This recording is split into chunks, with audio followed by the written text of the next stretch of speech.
Hey there, Elite Speak back at you with another AEW Dynamite review for April 7th, 2021.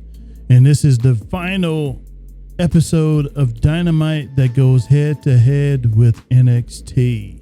NXT will be moving to its own night Tuesday next week, starts it off, and AEW will have Wednesdays all to themselves for the foreseeable future, unless NXT or WWE comes up with another show to combat them, and that is very much possible, but we shall cross that bridge when we get to it.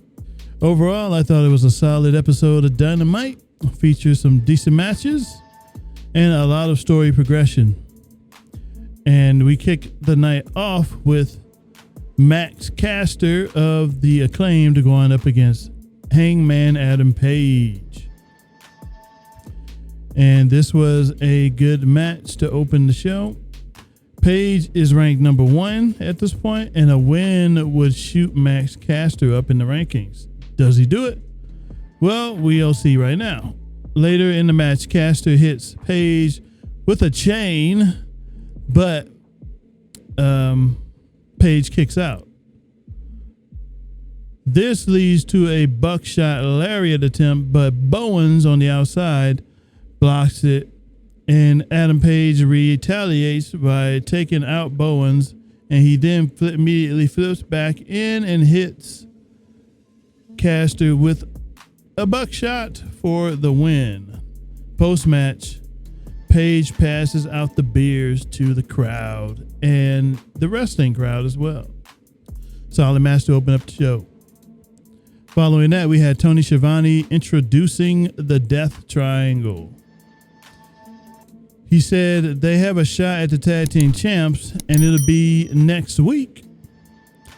Then Orange Cassidy and the Best Friends interrupt. Orange Cassidy says it's nice to see them all together again. And this prompted a clip from last year when the Death Triangle took out the Best Friends. This was before their match at Revolution last year, and they wanted to get us to catch us up on that because it's been a year and many people might have forgotten that angle. He said they remember what Death Triangle did to him last year. Pac then says they aren't worthy. Then Trent gets the mic and he says the boys are back in town, and this time they also brought an alien with them. That is Chris Statlander. She is now a part of the Best Friends, which makes sense because if you watch BTE, she's usually a part of their bits on there, so it only made sense that she joins. So now she's going to be part of the comedy stable, the Best Friends. Should be interesting. Get her some more screen time as she works her way back into the thick of things. She's been out for almost a year, like 8 months. We follow that up with a great Inner Circle segment. Chris Jericho cuts the promo of his life in AEW. This is probably the best promo he's cut so far since AEW started. Jericho says they're back in black. And he says the beatdown that the Pinnacle gave him, it gave him a wake-up call. He also said that Max, or MJF, was being a Max. Instead of being a Mark, he's being a Max. That's what they're going to call it now. We finally get what we couldn't last year, and that is a blood and guts match. It'll be the Inner Circle versus the Pinnacle, and it's going to happen on May the 5th. And that should be great. Jericho, as I said, probably cut his best promo to date in AEW. We followed that up with Dasha interviewing Christian Cage. He says he's feeling like last week is the culmination of an entire year of finally stepping through the ropes and taking back what was taken from him. He put over Frankie Kazarian while doing such. And then not long after that, Taz interrupts him. Taz says he has a team of men that would help him get to where he wants to be. And Taz offers Cage the chance to be in Team Taz. But Taz gives him time to think it over. And that was the end of the segment. Christian looked like he was going to turn him down, but he still may eventually do that. And then that's going to, in turn, give Team Taz a feud going up against Christian Cage, which should be interesting. We followed that up with Jurassic Express versus the Bear Country. This is Bear Country's first official tag team match on Dynamite. Oh, this match was also sponsored by the Godzilla vs. Kong movie. The Jurassic Express win, of course. And Tony Schiavone says Godzilla wins as a result. I thought it was a good match. There were a few iffy parts, but all in all, everyone got the point across. They did what they came out to do. Bear Country had a nice showing, and that's all that matters. Then we had a QT promo segment. QT says all he has done is work for Cody, and he puts over each member of his faction over. He says Aaron Solo will no longer be known as the boyfriend of another wrestler. Komoroto won't be just known as a body guy. Anthony Ogogo will, I forget what he said about him, but he's gonna do his thing as well. And I can't wait to see Ogogo in the ring, and we will get our chance to see that next week because he is gonna go 1-on-1. But he's going to have his singles match debut next week. And I'm looking forward to that, see what he got. We followed that up with a Sting interview segment. Jake Roberts interrupts and spits some facts about Sting and what's going on. Sting eventually agrees. Actually, Jake Roberts started to speak, but then Lance Archer picked up from where he left off and spit some facts about his start and stop pushes in AEW. Sting eventually agrees and likes, and Archer seemed to like what he hears. Scorpio Sky and Ethan Page were up in the Raptors. They were shown during this for some reason. Maybe they get involved in this somehow. I don't know, but they were on screen. It seems like they don't know what to do with Ethan Page and Scorpio Sky. It's almost like maybe they should have held off on signing Ethan Page if they didn't know what the heck they're going to do. But we'll see. That's what it's looking like to me. Same with Scorpio Sky. They got to put him in more stuff. Come on. What stuff? What are they waiting on? Jeez. Give him a storyline. Give him some more matches. We followed that up with a Team Taz segment. Taz says they have to get things together, pretty much. No more instigating from Starks as they're looking to bring Christian Cage in. And Starks reluctantly agreed. I still don't think everything is right in Team Taz. They are going to erupt soon enough. Then we have followed that up with a TNT title match.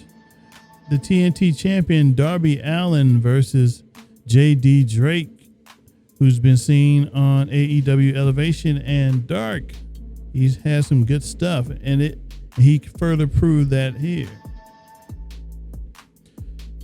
Darby wins via an Avalanche Code Red, followed by a coffin drop, and I thought it was a great match.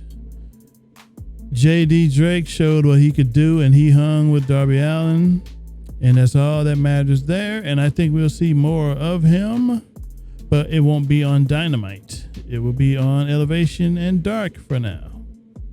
Post-match, the Hardy family attacks Darby.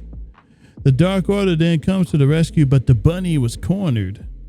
Ty Conti then tackles her and lays in some punches as we went to break. Back from that, Jericho and Marvez had a slight interview, but MJF jumps Jericho with the Pinnacle. He got beat down in the ring, but the Inner Circle were nowhere to be found because they were locked in their room, so they were seen breaking their way out via the use of an axe. Tony Khan spares no expense. He enabled them to break that door for this segment. But before they could even make it to the ring, it turns out that our guy, Mike Tyson, comes out to help Chris Jericho. And he got his hands on Shawn Spears as he laid many body blows to him. And he tackled him down and he gave him some shots to the side as well. He gave him the good old ground and pound. And of course, Shawn Spears takes his punishment. The rest of them skedaddled.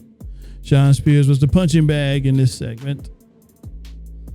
And it seems that Chris Jericho has made amends with Mike Tyson. And they will be on each other's side for next week as Mike plays the enforcer role, because Jericho will go one-on-one with Dax Harwood of FTR next week. Mike Tyson was brought on to the show possibly due to TakeOver happening over on NXT side, so they needed something to get some buzz, and I guess they called up Mike, and he obliged. Follow that up with Britt Baker, DMD, and the Rebel. Tony Schiavone was interviewing her. Britt says, "Give the fans what they want, TK." So it's obvious Britt wants a title match, but she also shites on the rankings, but we'll go along with the flow. She will win matches on Elevation, Dark, etc. to get those wins up in order for her to challenge for the title. So expect to see her on Elevation getting those wins to climb those ranks. That's pretty much what she said. We follow that up with the women's match. The Bunny versus Ty Conti. And this one was not in doubt. Ty wins via the DDT, and I love that Hammerlock DDT finish. It was a decent match. The Bunny looked good. Ty Conti looked good. They both complimented each other nicely. A brawl broke out on the outside as a result of this, because both had dudes on their side on the outside. You got the Matt Hardy family office, and you had the Dark Order in Ty Conti's corner. What sucks is that each time they had a match or were involved in a match, there was a brawl on the outside, and that kind of takes away from the match that the women are having on the inside. So next time I would suggest that they just let the women do their thing and leave the guys out of it. I know you like to have everybody on the show I know you just like to get everybody on the show, but sometimes that's not necessary. Then we follow that up with the main event. The Good Brothers with the AEW World Champion Kenny Omega versus the AEW World Tag Team Champions, the Young Bucks, along with the former AEW World Champion Jon Moxley. Later in the match, the Bucks can't bring themselves to hit their big moves on Kenny Omega. Mox tries to reason with them. Mox was pretty much the voice of reason for the Bucks in this match. Mox then goes in on Omega and finishes him off twice with the paradigm shift. And then he went for a third. Then he got him in the choke, but flipped him around for a third paradigm shift. And this is where the Bucks couldn't take it anymore. They didn't like this, so they stereo super kicked Jon Moxley, and all hell broke loose. Kingston then comes out to help, but he gets dropped by the Good Brothers via a magic killer on the stage, on the ramp. And in the end, it seems like the Bucks have finally given in to Don Callis. They seem to be all in with this form of the Bullet Club. Are they really? We shall see. Hopefully, the Bucks drop those titles next week, because I don't think they need them at this point. They barely defended them, and they just don't need the titles. We know this now. They only won the titles because people were saying that why aren't they the champions? Well, now that they're the champions, they haven't done too much with them, and we can use another team to help build up those titles and get them some credibility, because the Bucks already had that. So there you have it. All in all, I thought it was a solid show, and next week should be even better because they are going unopposed of NXT. So they're putting their best foot forward. They're throwing out some pretty good matchups, and hopefully the ratings will agree. Hopefully people will choose to watch AEW this time. So I would thank you for listening or watching, and I will catch you with the next review. Take care.